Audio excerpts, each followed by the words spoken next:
السلام علیکم ورحمۃ اللہ۔ آج کی مختصر بات، آج کی جو آیا آف دا ڈے ہے وہ بہت ہی بہترین طریقے سے اس چیز کو سگنیفائی کرتی ہے اور اس چیز کی امپورٹنس کو آپ کو ری اسرٹ کرتی ہے کہ قرآن مجید کو سمجھ کے پڑھنا کتنا ضروری ہے۔ دیکھیں، یہ جو آپ کے اندر احساسات اور جذبات قرآن مجید سے ڈیولپ ہونے ہیں، جو اس آیت میں واضح ہے کہ یہ جو اللہ سبحانہ و تعالیٰ نے کلام نازل کیا ہے، جس سے مومن کے رونگٹے کھڑے ہو جاتے ہیں اور جس سے اس کے دل اور اس کے جسم نرم پڑ جاتے ہیں، یہ کیفیت آپ کو کیسے محسوس ہوگی اگر آپ کو یہ معلوم نہیں ہوگا کہ اس میں جو مطالب ہیں، یعنی کہ جو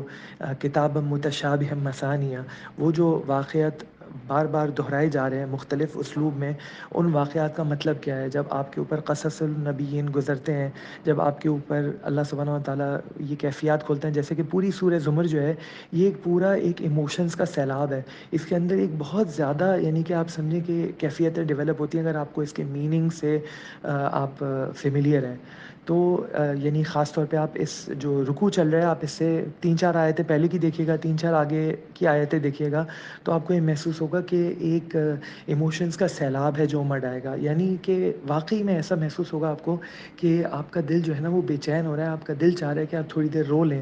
یعنی جب آپ ایسی کیفیت محسوس کریں تو آپ کو لگے گا یہ قرآن مجید جو ہے نا وہ آپ کے اندر باڈیلی چینجز لے کے آئے گا، کیمیکل چینجز لے کے آئے گا، نیورولوجیکل چینجز لے کر کے آئے گا، آپ کے ڈفرینٹ ہارمونس سیکریٹ ہوں گے جس کی وجہ سے آپ کا اسٹریس بھی ریلیز ہوگا اور ساتھ ساتھ آپ کے اندر ایک لگاؤ بھی پیدا ہوگا۔ جو بھی آپ کر رہے ہیں اس میں اگر آپ امید سے خالی ہیں تو آپ میں ڈھارس بندے گی، اور اگر آپ میں خدا نخواستہ کوئی بیماری ہے، تکبر کی بیماری ہے، بغض کی بیماری ہے، کینے کی بیماری ہے، تو اس بیماری سے آپ کو افاقہ ہونے کے امکانات ہیں۔ تو اس لیے خدا را کوشش کریں کہ کسی بھی استاد کے ساتھ تھوڑی دیر بیٹھ کر کے، یا کوئی اگر ریلائبل آپ کے پاس تفسیر موجود ہے اس کو دن میں تھوڑی دیر پڑھیں یا تھوڑی دیر ضرور سنیں اگر آپ کے پاس آڈیو ریکارڈنگ موجود ہے۔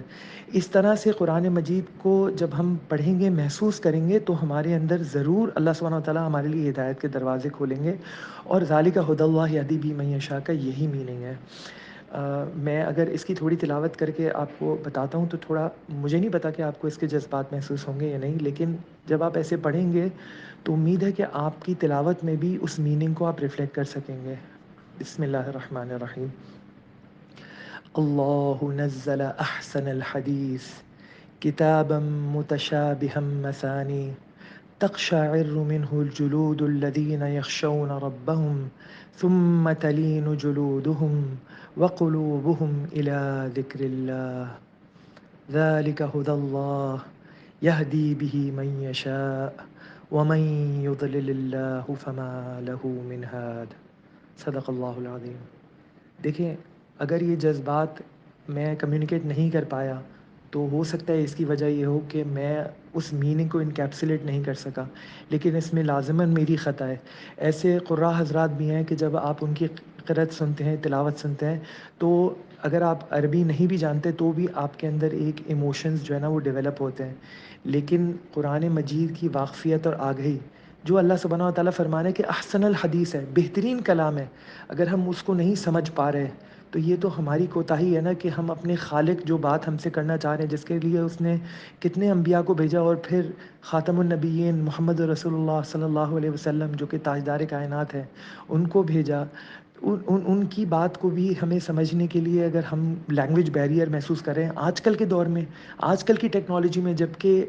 Knowledge is so easily available, information is so easily available, ہم کتنے آرام سے ان ٹرانسلیشنس کو ایکسیس کر سکتے ہیں۔ آج سے 100 سال پہلے یہ امیجنیبل بھی نہیں تھا، آج سے 100 سال پہلے یہ امیجنیبل نہیں تھا کہ ہم اتنے ایزیلی جو ہے نا وہ نالج کو ایکسیس کر سکیں گے، اور آج بھی ہم کمزوری محسوس کر رہے ہیں۔ تو ہمیں تھوڑا سا اس کے اوپر دیکھنا پڑے گا کہ ہم اپنے وقت کو کیسے فارغ کر سکتے ہیں، ہم کس طرح سے اپنی یوزلیس ایکٹیویٹیز کو یوزفل ایکٹیویٹیز سے ریپلیس کر سکتے ہیں، کس طرح ہم علم غیر نافع کی جگہ علم نافع حاصل کرنے کی کوشش کر سکتے ہیں۔ اللہ تعالیٰ مجھے بھی کہنے سننے کے ساتھ عمل کی توفیق نصیب فرمائے۔ اللہ تعالیٰ ہمارے اندر بھی وہ کیفیات جو ہے وہ ڈیولپ کرے، جو کیفیات جو ہے مومنین کے دلوں میں ڈیولپ ہوتی تھی، صحابہ کے دلوں میں ڈیولپ ہوتی تھی جب وہ قرآن سنتے تھے، جب وہ قرآن پڑھتے تھے۔ اللہ تعالیٰ ہمیں قرآن کا عالم بھی بنا دے، قرآن کا عامل بھی بنا دے، اور اللہ تعالیٰ ہمیں قرآن دوسروں تک پہنچانے والا بھی بنا دے۔ آمین۔